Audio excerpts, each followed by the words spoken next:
Tervetuloa maastopyöräilyn aloittamisvideon ajotekniikkaosuuden pariin. Vuosi on vaihtunut, pyörä on vaihtunut, tiimi on vaihtunut, mutta mies on pysynyt samana. Sujuva pyöräily metsäpoluilla lähtee siitä, että koko vartalo on toiminnallinen. Kaikki lähtee katseesta. Pitää katsoa tarpeeksi kauaksi eteen, että tietää, mihin pyörän kanssa on ajamassa. Maastopyöräily edellyttää myös koko vartalon lihaksiston saumatonta yhteispeliä. Kaikki lähtee jalkalihaksista, mutta myös vartalon korelihakset, kädet ja erityisesti puristusvoima joutuvat metsäpoluilla koetukselle. Sujuva maastopyörällä ajo on aktiivista toimintaa koko kropalta. Passiivinen kuski kohtaa polulla lukuisia esteitä, jotka tekevät etenemisestä tökkivää ja katkonaista. Esimerkiksi puun runko hidastaa molempia renkaita, jos ajaja vain istuu satulassa esteisiin reagoimatta. Puun rungon tai kiven voi ylittää sujuvasti kahdella tavalla. Helpompi tapa on nostaa eturengas esteen ylitse. Takarengas seuraa kyllä perästä.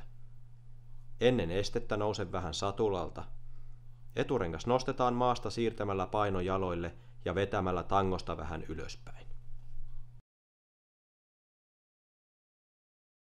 Vielä nopeampi tyyli on hypätä molemmat renkaat puun yli, ensin eturengas ja sitten takarengas. Kun esteet tuplataan, ajovirheiden todennäköisyys moninkertaistuu. Kahden perättäisen esteen ylityksessä koko vartalo joutuu töihin.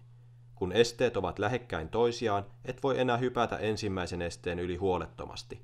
Kahden rungon tapauksessa on tärkeää selvitä ensimmäisestä rungosta nopeasti ylitse, että ehdit keventää molempia renkaita vuorotellen myös toisen rungon kohdalla. Näin pääset jatkamaan ajoa huolettomasti eteenpäin.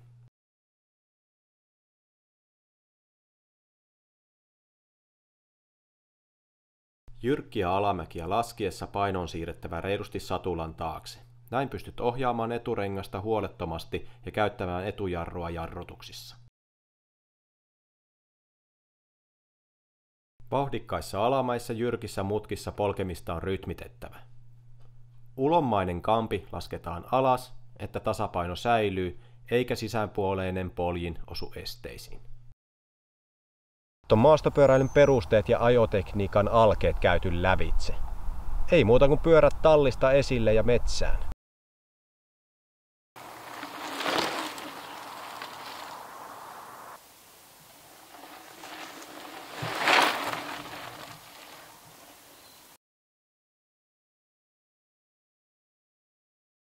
Satula on oikealla korkeudella, kun kantapää polkimella ollessa jalka on suorana.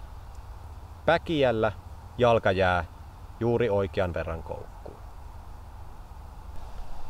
Tasapainoinen ajoasento on maastopyöräilyssä tärkeää. Paino on suurin piirtein yhtä paljon satulalla kuin ohjaustangolla.